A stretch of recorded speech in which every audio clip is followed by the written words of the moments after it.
Julio ठुमका लगावता हो आते जो मास्टर मंटू बता दीदी वाह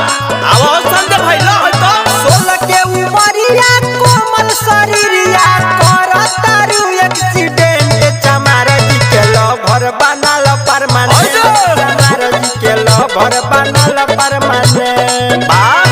बन के बदरिया करब रखवरिया जैसे करेला टेंट चमार जी के लवर बनल परमानेंट चमार जी के लवर बनल परमानेंट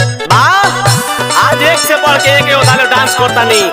हाय देखिए अशोक भैया के जौन की सागवानी पंचायत के रहे वाला का ठुमका मार रहल बा अभिषेक भैया अरे सुदर्शन भैया साजन भैया सब के